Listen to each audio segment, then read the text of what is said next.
Rocking Chair Session.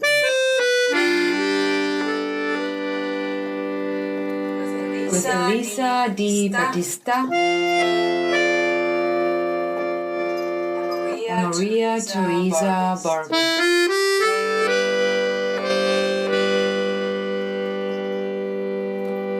Hi everyone. Hello everybody and welcome to RCS Rocking Chair Sessions for volume 27 with artist Monica McGivern. Welcome Monica. Thank you. Hi Monica. Hi. Thank you Thanks for having so me. much for coming.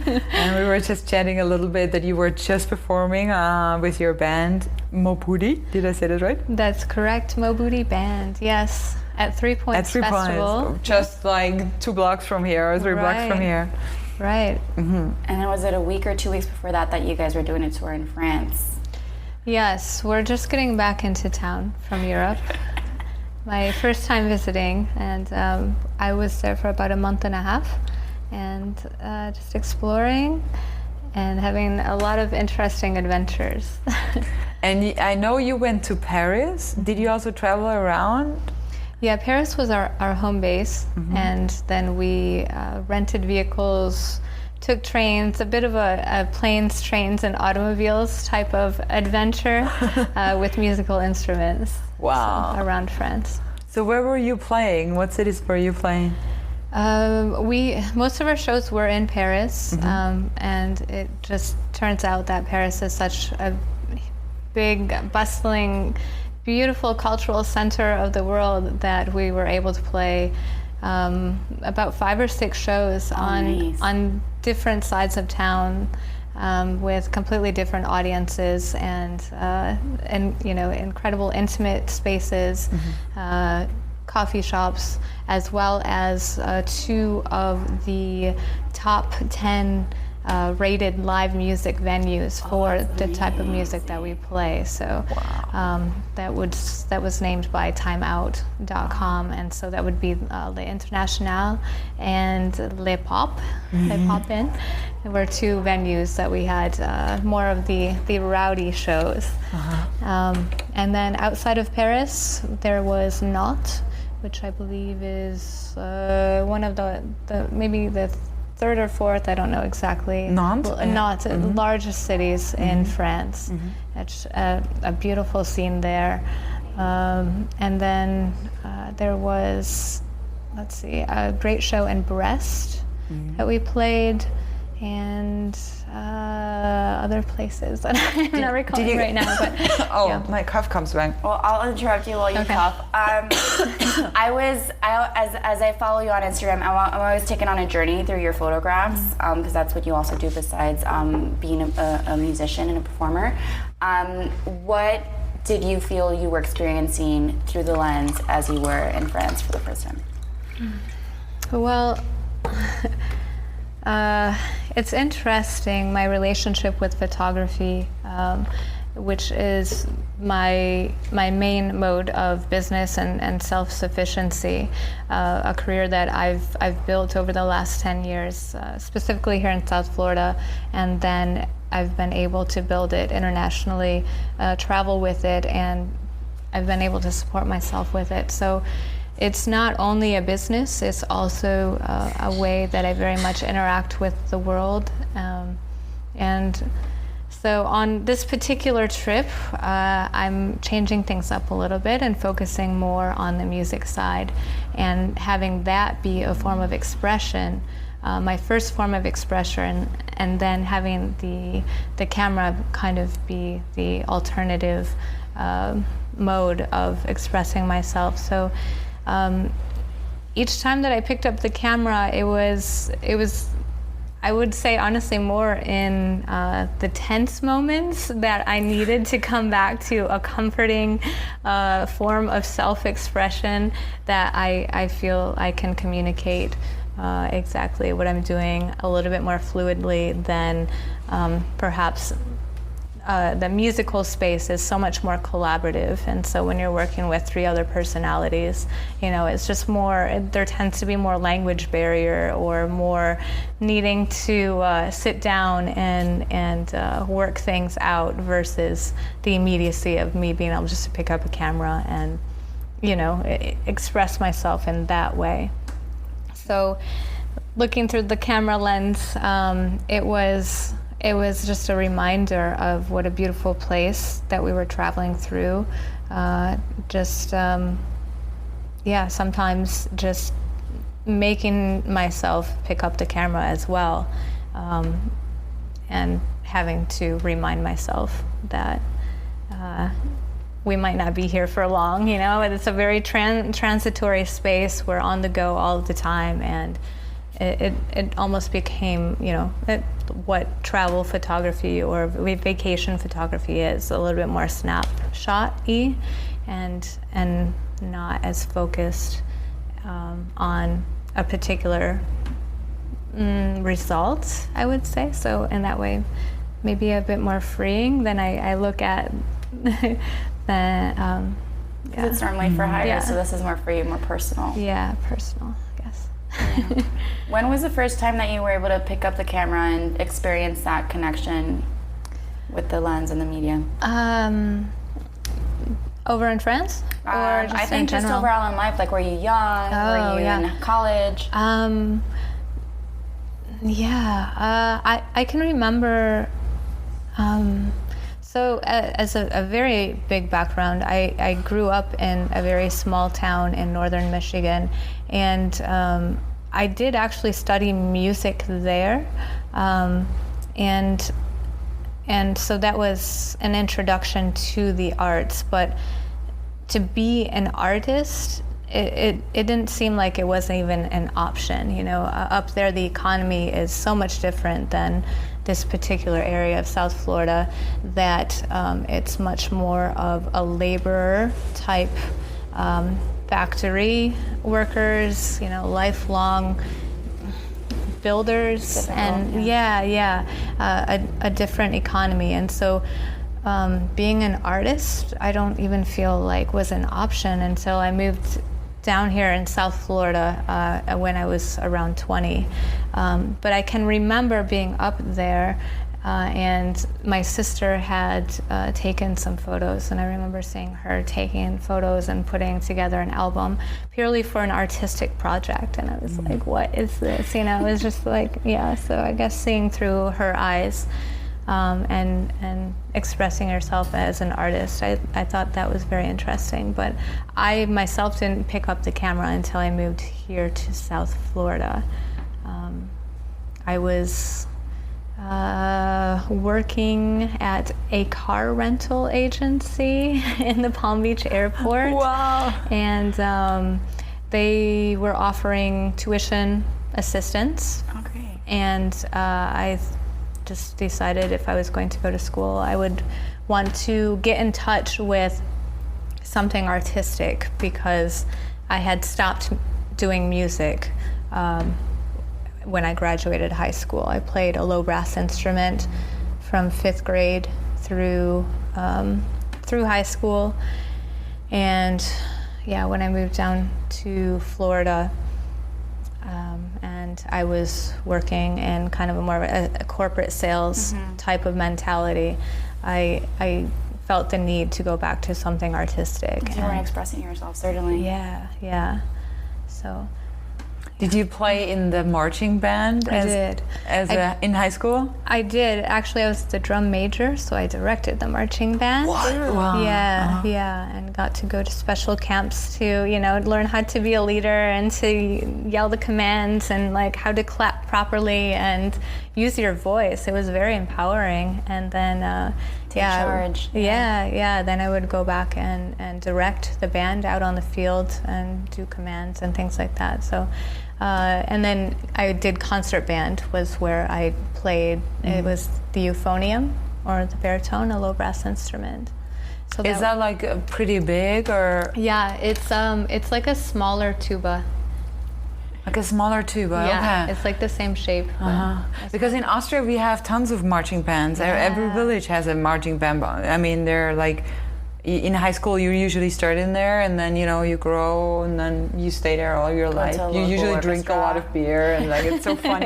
And then I now I learn more about American culture, and that's so funny, this connection of like this traditional musical expression. I grew up in a village, the Tyrolean marching band, and then I see all these marching bands here. It's interesting.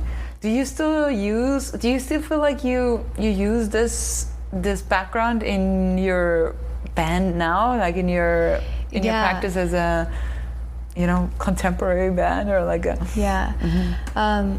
so again, once I started photography, I did that, and I was documenting musicians and artists, and I was on the scene, right, with all of these musicians. And I realized how much I wasn't actually listening to the music, right? When I'm looking through the lens documenting, it's just light, different shapes, senses, colors, and the energy, the atmosphere of the environment and what's happening. So well. And so I felt like I reached some pretty big personal goals with photography, and I decided that I wanted to go back to music because it was a challenge. It was like circling back around, but playing the bass guitar that I use now, there are similarities to the baritone, the euphonium. They're both bass clef instruments, and rhythmically it's the bass line. They were both the bass line. I just had to learn what to do, with the string instrument. It's a different finger, Right. It's a different way of playing.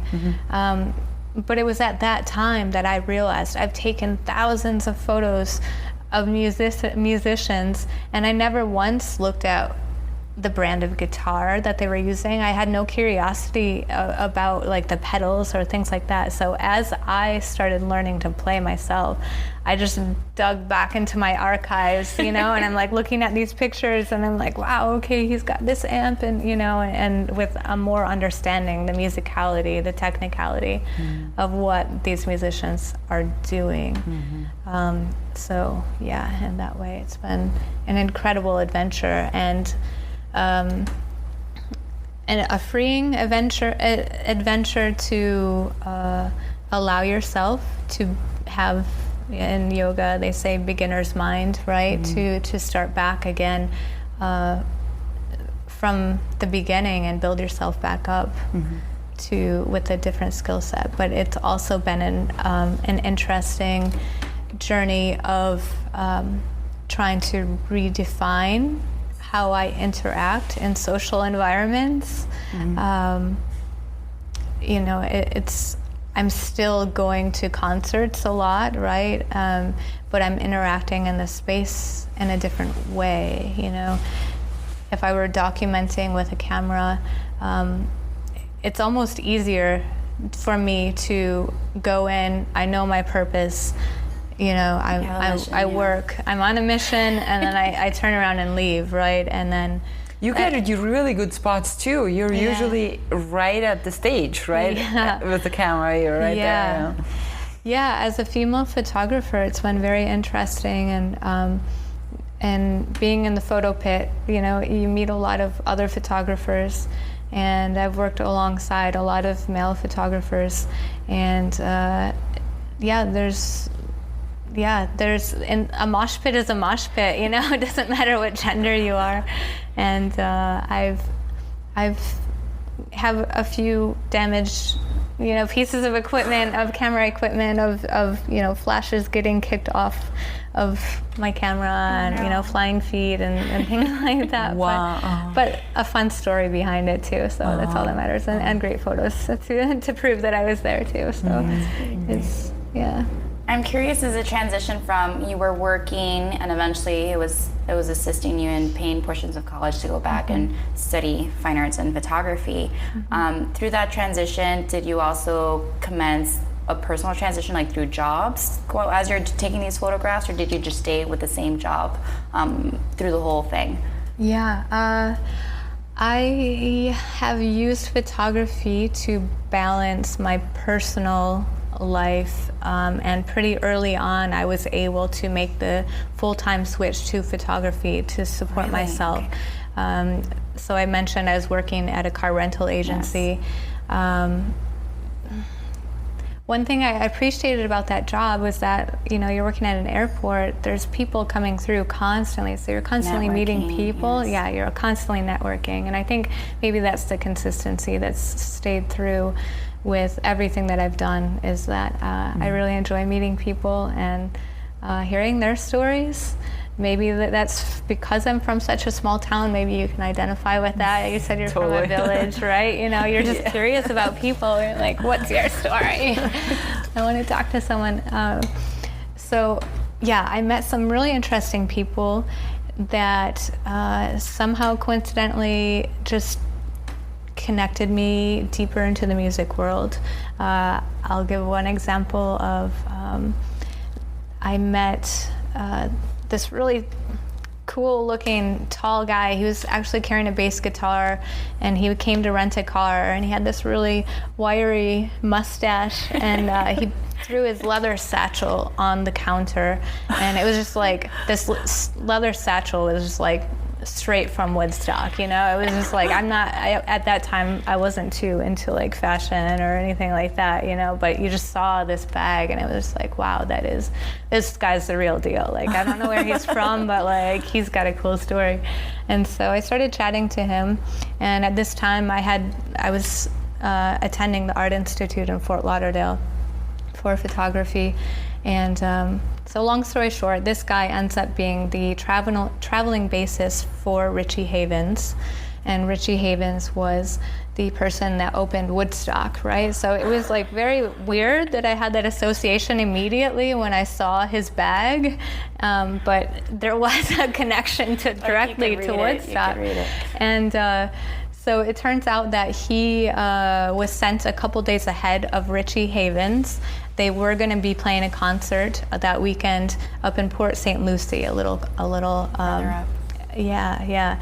And so I mentioned that I was studying photography, and so we made out a deal that if I gave him a good price on an upgrade for a convertible for them, that he would get me backstage and I could take a couple of photos of Richie Havens, the concert. So I was just, so I got to go. I got to meet this guy.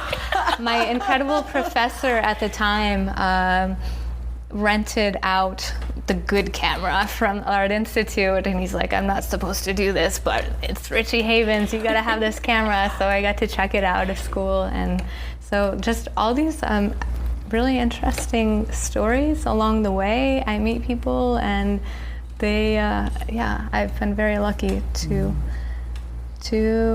have some interesting experiences because of that. But to answer your question, that's a bit of that's great. a distraction from the original question. But from the car rental agency, I was continuing to do photography.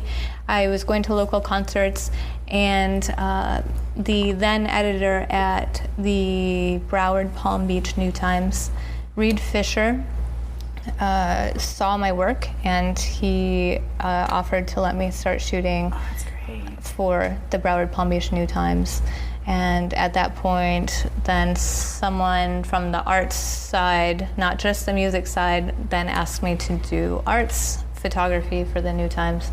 And I've now been shooting for them freelance for the last 6 years pretty heavily. And that folds into the Miami New Times, and they're a conglomerate of the Village Media Group, which is Village Voice in New York, which is heavy from the New York music scene. There's a whole trail. So you were also like, you were starting basically with locally with Fort Lauderdale, then Miami and New York. And then you were even traveling further, right? You were with photography also, or? Yeah, the jobs come to me. It's more about the market of who comes to Miami, and I've been fortunate to be connected with some interesting people that come down to Miami and are looking for someone that can represent from a very localized standpoint, a viewpoint, and usually. usually your work, if it's good enough, hopefully precedes you, and people seek you out after having seen your work or heard of your work or your name. Your name starts to build a value, for the work that you've done. So I was able to start building that name, and then. I came to Miami, and it's been a whole other adventure as well. It's a different market from the Palm Beach market, that's for sure. But I came to Miami specifically to focus more on the contemporary art scene.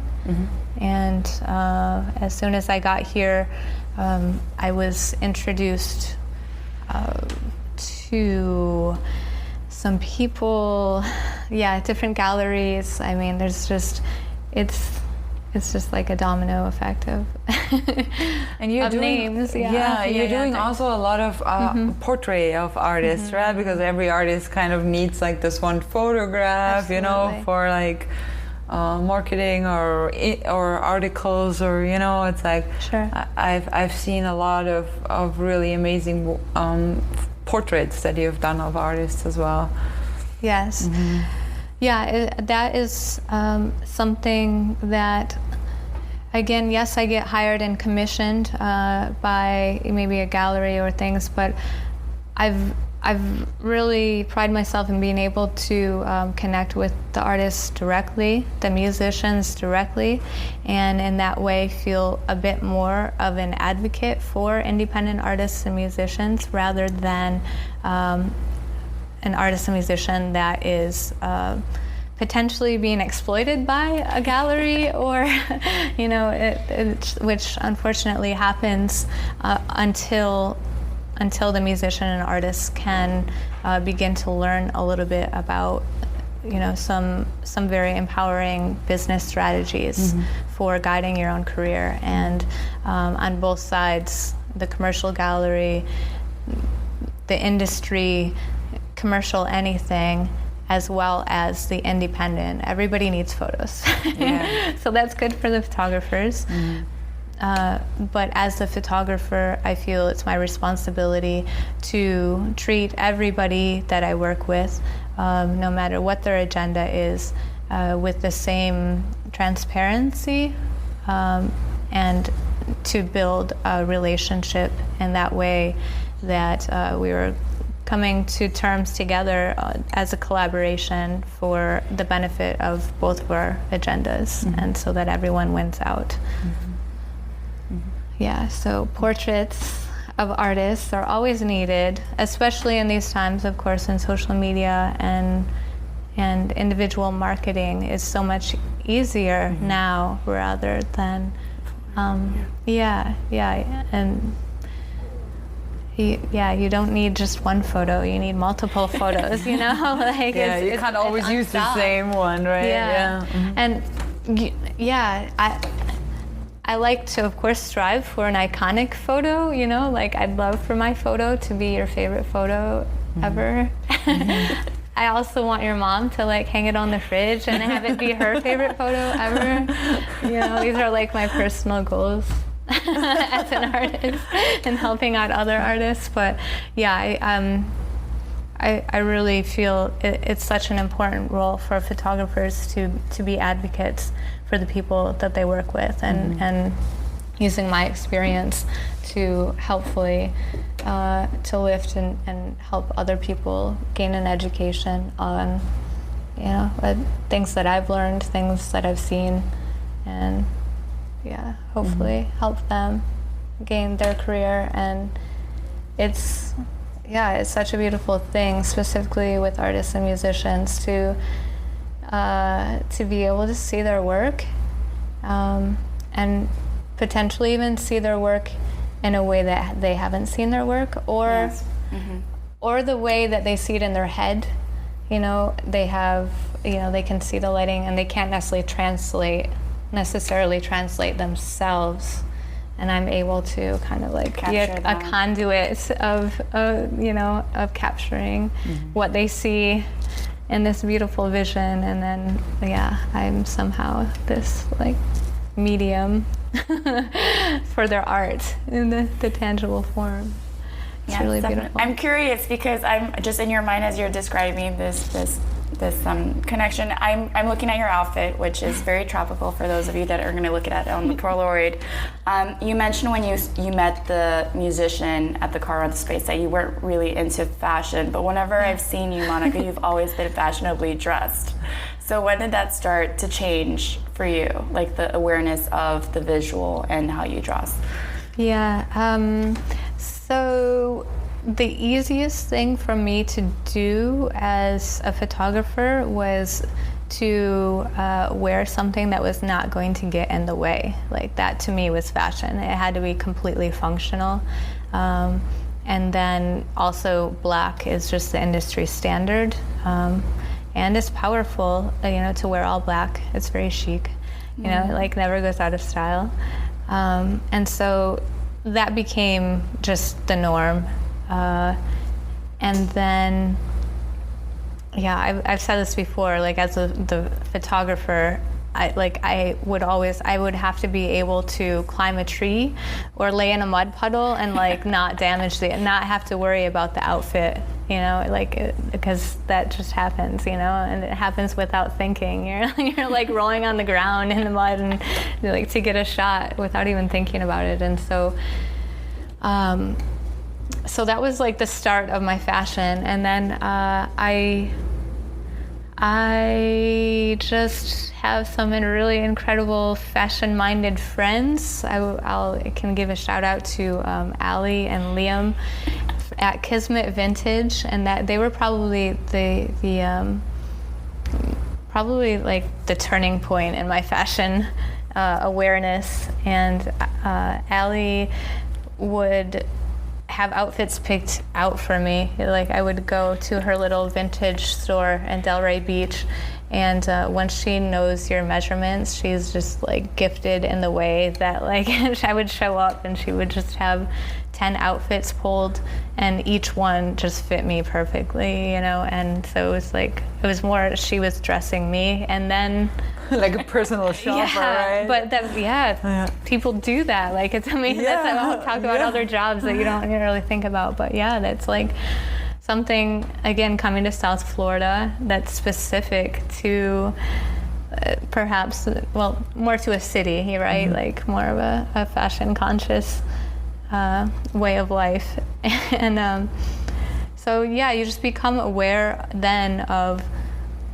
what fabrics feel good, and then you get to know designers. Like this designer, it always fits and always feels good, and so you just slowly begin to know what you feel good in, and I think that's very important. That was a non-artistic question, but I'm curious because you're always so fashionably dressed. I was like, I have to ask her when she started, because you said you did it, and then all of a sudden you're like super fab. But I guess you need good friends. I need good. I need to find better friends. Not good for me to get friends. Going back to Michigan, you mentioned you started music like with an instrument in 5th grade. Prior to 5th grade, what was your experience with either music or the arts that you feel got you to that point? 3rd grade. It's always been music. Well, that's not true. Okay, so I guess my mom played acoustic guitar. She would play Puff the Magic Dragon for us. That was always a hit. It's Cool Mom from the 70s.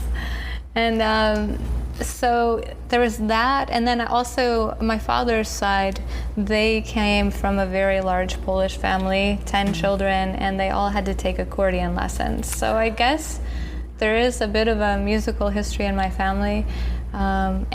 And also, my mom played the baritone when she was a kid as well. So I remember, that again would be, I guess, be 5th grade, going to get tested for an instrument. And I really, really, really wanted to play percussion, but my name on the alphabetical list, by the time they got to me, they had already cut off how many percussionists were allowed. My fate was sealed at that point, that I had the option. I could play the flute or you would the be a drummer now. Right. I would be a drummer. But that's no excuse, right? If I wanted to be a drummer, I could be a drummer now. Still be a drummer, yeah. There's still time. Yeah, there's still time. There's always time. So yeah, there's that. But I mentioned third grade playing the recorder. And again, it was music class, but yeah, playing the recorder. The glockenspiel was really cool. I just like the name of it, right? That's which is German, by the way. Yes, of course. Glocken means bell, and Spiel is game, so bell game kind of. Okay. How do you feel your childhood, at least in terms of seasons, because we don't really have seasons here in South Florida? How do you feel like the difference has been, like, has it been a culture shock for you, as well as the culture?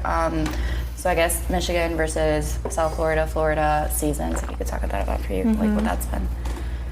This is funny. I remember moving to Florida, and the first time that really hit me, and this is a fashion thing, so maybe I've like slowly, subconsciously been tuned into the fashion thing, but I remember standing in line, and I had gotten a little purse at the Gap or something. I don't actually, let's not say these brand names. They're not paying us until they support us. We shouldn't support them, but yeah, so right. So I'd gotten this little purse, and someone commented, I like that purse, it's cute. And she asked where I got it, and I just remember thinking that I got it at the store, but it was a couple seasons ago. And I realized at that point that seasons were like fashion seasons down here, not weather seasons. It was like, colors and what textiles were being worn, and that was the season. So I guess that was... I never thought about it. Yeah. But yeah, I mean, I moved away from Michigan because I just didn't want to live in the snow. So it was a very conscious move away from the seasons. But I think even now, I mean, I've been down here for at least 10 years. I still feel like I go through an emotional thing of like needing to eat more in the winter. It's a real thing. You just like start hibernating, or I don't know. So that's like, I still feel like I kind of cycle through seasons in that way. And then, through the food. Yeah. For me, it's almost like the winter. So, of course, in Austria, I grew up in the snow as well, and you would stay inside in the winter, right. And in Miami, it's and I'm still new. It's gonna be my third year here, but still, I feel like here the summer is when you're staying inside, So it's kind of like from staying inside in the winter, you're staying inside in the summer, and you're like. It's still a change, It's from hot to not so hot, but it's still a change. Yeah. You're in a different. But I thought it was great when you said, here when we talk about season, it's actually the fashion season. It's not it. Not really like. What does it mean to have winter in Miami? It's like it's green all the time. It's a joke, Right. But there's definitely rain season. I think we can agree on that. We have hurricane season. Yeah, hurricane season. Yes, it's just different markers. Yeah. I remember hearing when I first moved down that seasons are instead of changing leaves, we have changing license plates, right? You start seeing all the New Yorkers come down like season. The Canadians. Like that. Right, the Canadians. Yeah. Changing license plates. I love that. That's true. I'm curious, we're happy you're here in South Florida. Yeah. I feel like we're really lucky to have you. You definitely add value to our city. Why Miami versus like LA? Like, why East Coast versus West Coast? Was it because you were already on the East Coast? Yeah, at that time, it was, I had no attachments to anywhere. It really was a couple of friends and I decided to move, and it would be fun to live at the beach forever. And someone had a cousin in West Palm Beach, Florida. So they're like, that's the beach. Let's go. So it was pretty much on a whim. I was the only one that stayed, though. I was just about to ask you. Eventually, yeah. They're all back in Michigan. Yeah, and man, it's taken me really a good decade to like circle back around and be like, you know, I'm curious, but I think this is more about you know, becoming an adult and cycling through your life and, you know, feeling like you need to circle back around and see your home from a different perspective as more life experiences happen to you. So I've been feeling that draw the last couple of years pretty strongly, and it's led to some creation of artwork. I've gone back and been documenting a property actually every spring. So this is still related to seasons. And this was a property that was owned in the family. An uncle who passed away from cancer, and the house was built by the family, hand-built, and the house remains on the property, but it's going back into the ground, you know, it's cycling through the seasons as well. Yeah, and so this project was called Reclamation, and I document photographically and have since now begun a sound element as well with field recordings each time I go back, and I do that as much as I can make it up there. So there's work coming out of it. That's great. And also, I feel a pull to explore Detroit. Is a city that I never spent too much time in. While I was growing up, I was about 4 hours north of Detroit, but knew that it was a really interesting city. And with all of the events, you know, since the economic crisis, the collapse, the bankruptcy of the city, it's even more interesting to me. The music scene has always been there. I mean, Motown, there's great techno music, there's punk, so much rock, you know. There's so many roots in Michigan, and there's roots from these stories of survival and creation of art to express these stories of survival. So there's a huge connection for me to Detroit as well, that I've gone back to and photographed and kind of just experimented with, again, another travel project, and seeing if I can go somewhere and just, make work and connect and potentially make it into artwork as well. I'm curious about that, the way that you feel you're able to, as an artist, balance, like you, for example, you say you're freelance, you're independent, you're able to sustain yourself through your practice of taking professional photographs, but then you're also a fine artist and you have these personal projects that you travel and you capture. Could you talk about how you keep a balance between both and how you engage in both continuously at the same time? Well. Elisa always asks the tough questions.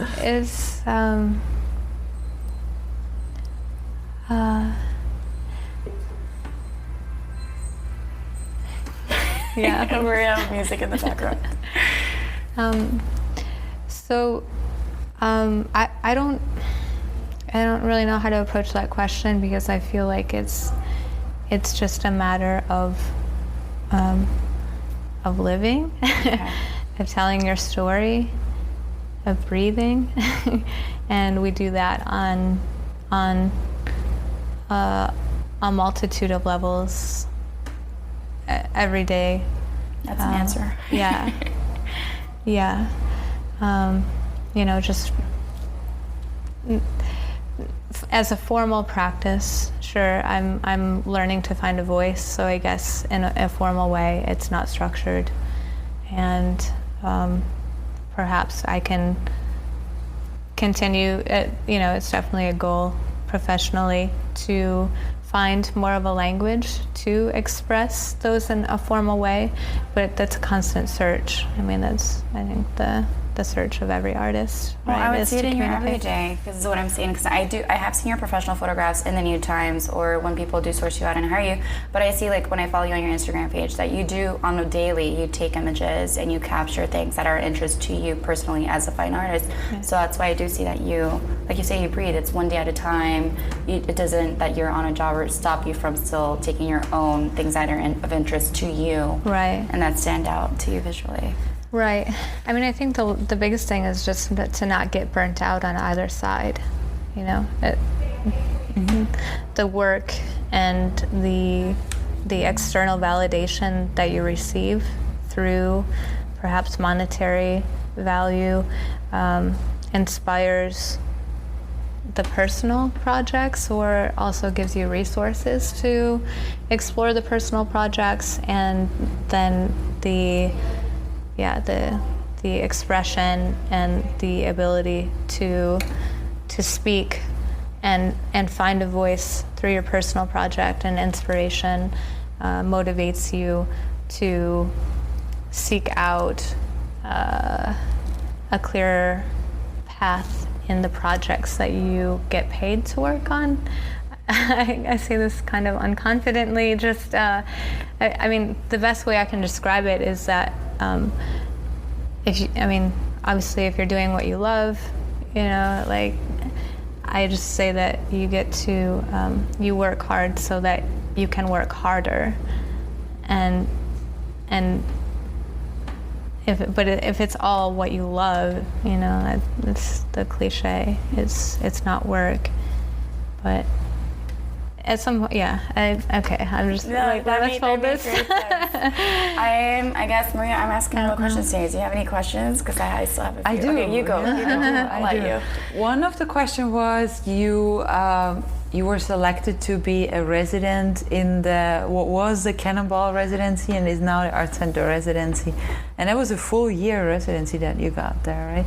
And I remember visiting you there, and also when I did some research, you were also documenting the changes that happened in the neighborhood there.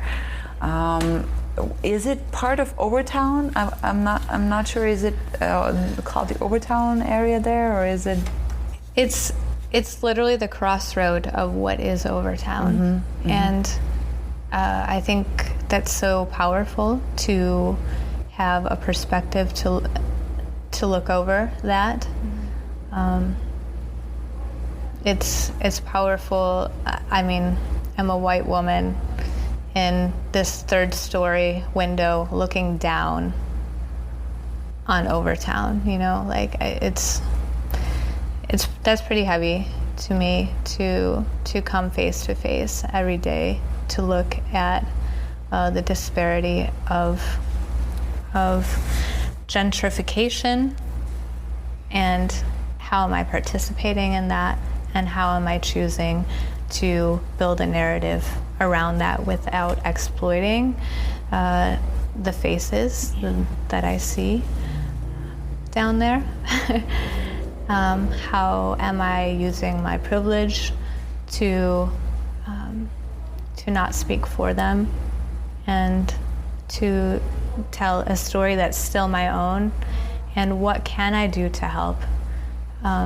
It feels like a really big machine, and so it was a very heavy year. It was a very emotional year. The windows in the building don't open, you know. It's like you're literally in this closed off experience, and I would call the windows my TV, you know, because it just felt like it was such a channel of clarity, of harsh reality that I feel like a lot of people choose to look away from, or emotionally they can't look at, or look at for too long, and it's exhausting to choose to look at that, and it's also an incredible privilege to have the choice to look away as well. I realize that. And I think that's probably the biggest thing that I chose to build the narrative around is that, to even have the choice to look away is huge privilege. And do you feel that your experience interacting in the neighborhood, did people start to recognize you? Did it shift from being unwelcome to just, acceptance of this is where you are? What was your experience?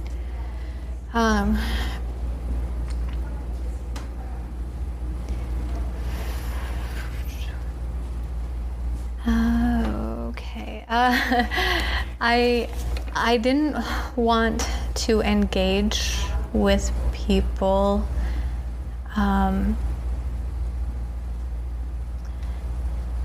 I didn't feel like I was part of their community. I didn't want them. Oh, you're a visitor. Yeah, I felt like a visitor, and I didn't want to change their experience, unless, of course, I didn't unnecessarily go out of my way to engage people because I'm documenting them and it's part of my story. And of course, if you run into someone on the street and you strike up a conversation, that's different. Yeah, it's different. And so I stayed to the changing of the landscape and the environment. That to me, it was the most visible, the recognizable face of what was changing. The architecture, I think. There's also personalities within the buildings themselves that are just completely changing and being transformed, and some of them eliminated. Absolutely. Yeah. And it's of importance, I think, too, to document the buildings.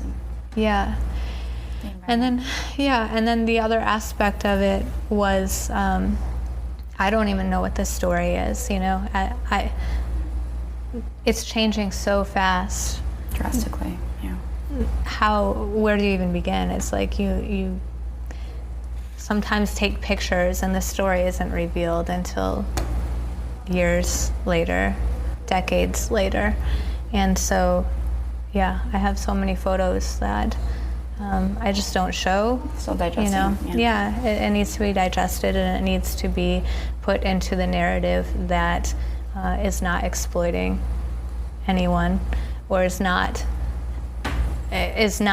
potentially going to be used as leverage for those in power to show their agenda. That that's another aspect that photographers, I feel, is very important to realize. How powerful the image is for being adopted for agendas that are sometimes you're not aware of. So as an independent artist, trying to get as much information that you can with the people that you're going to work with and build good relationships, it's so important, because things can be revealed after the fact, that are not as happy and as they seemed on the surface, I guess. And it's part of the photographers or the narrators, the journalists' responsibility to dig as deep as you can, I feel, before. Do you feel that as when you started, maybe you weren't as aware of those pitfalls, and now that you're more mature within your art and your craft, and you actually have all this experience business-wise, do you feel that you've, I don't want to say mastered, because I'm sure people will still take advantage. Okay, Maria's telling me I have 2 minutes left because I talk a lot. Do you feel that you are more in tune with the direction people want to go in when they hire you out to do photographs, of what their intentions might be? Yeah. And how you address that? Yeah. You start to see a pattern of, when you're getting calls, who the referrals are coming from. I mean, I think that's the biggest thing. You just have to vet who is being referred to you, and just do the best you can to research. But you definitely see patterns now. Around Art Basel, of course, you're getting a ton of calls, and they want they want images for their agenda, and you have to really figure out, is this going to be good for Miami? Even, I mean, they're trying to build their connection to Miami and 3-year photography and 3-year relationships and 3-year networking, you know. And yeah, there are times when you can go into it naively and then circle back around and realize that you would do things differently. Yeah. Okay, I know we have a little bit, but just one last question, Maria, I'm sorry. Of your work for hire versus your personal, do you have a favorite picture? Is there such a thing as a favorite picture, whether it's a selfie or a picture you've taken? I'm just so, I'm curious. I've heard many interviews with photographers and is that a question that comes up? It is. But I mean, the cliche answer is like, my favorite picture is the one that hasn't been taken yet. Oh, so good. Yes. But I mean, and I've also heard, I mean, I agree with that, and I also feel there are so many pictures that I choose not to take because it's a reminder that I'm a human being having experiences, and to feel in the moment and remember this for myself and have the memory of it and the felt sense of the experience is so much more powerful than something you can put on the wall. Okay, wait, just one more question for you. Sorry. In terms of, since you're also a musician, or any favorite, groups or singer that you admired growing up? Or even now? I don't mind plugging Patti Smith at all. Right? She's just an icon. Yeah. She's incredible, and she's still relevant, if not more relevant now in what she's doing. She's still creating work. Mm-hmm. In fact, she'll be at the Miami Book Fair on November 13th speaking. They're not paying me for this, but I don't mind plugging her. Because she wrote a book as well, right? A recent book, yes. A recent book, on devotion and why she writes. So I'm excited to potentially photograph that. Hopefully that will work. But yeah. Do you have any other events coming up? Yes. That our listeners could, see your work or hear your music? Yes. I created a new piece of work, a one-off for the Locust Projects event, Smash and Grab, their yearly fundraiser. And so that is a piece of art that's showing that was made specifically for the show. Wow. And that is October 28th. And go get your tickets now while you can, because every ticket gets an artwork and you might get money. Unless they sold out, we'll see. Unless they sold out. Yeah. It's expensive too. Mm-hmm. Yeah, it's way expensive. Mm-hmm. Us regular people can't afford that. Very true. Yes. Go take a photo of that work and put that on your wall. So the Smash and Grab. Yeah. So the band, though, is playing. The next show is October 26th, a couple days before.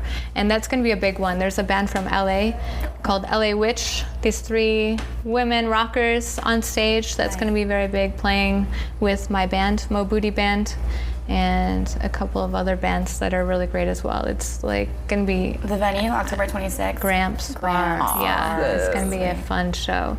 And then I'm actually doing a big solo thing on October 30th. Oh my God. Which is kind of a weird date, but that's in West Palm Beach. Okay. And there's some interesting things happening. I spent 10 years, not 10 years.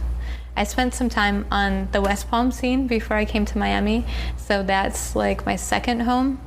And circling back. Yeah, circling back. But I'm doing I'm calling it a sound and light show, and that's a very experimental show of visual and auditory live music. Bringing the 2 loves of your life together. Yes. So that's and the venue? That is at Voltaire, and a new venue in West Palm Beach. Mm-hmm. October 26th. October 30th. October 30th. Yes. October 26th. You're a busy woman, especially in October. Yes. Okay. Alrighty, our very, very last question. You've been sitting in a magical rocking chair all this time, and it grants you 3 wishes. Mm-hmm. You can wish for everything, anything you want, but Only three. And you have to say it out loud. Yes. Yes. The first wish. Man,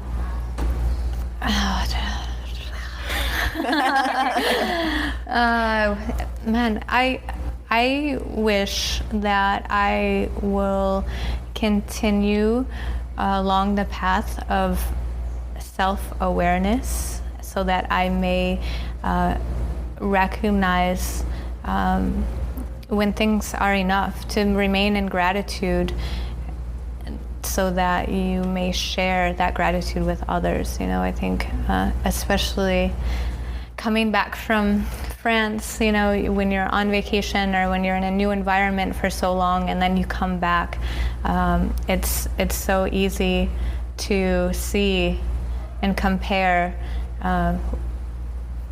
places that you are maybe living indulgently. So hopefully I can recognize, you know, enough love, enough food, enough whatever. You don't need more.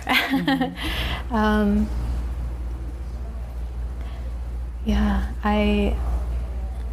I wish that my family and friends and everyone that I've met or photographed ever or will meet or photograph ever will just understand how much I care about them.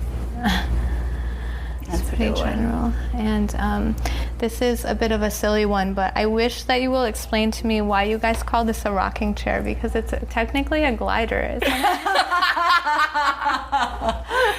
We will explain post-interview, so you will get wish number 3 shall come through.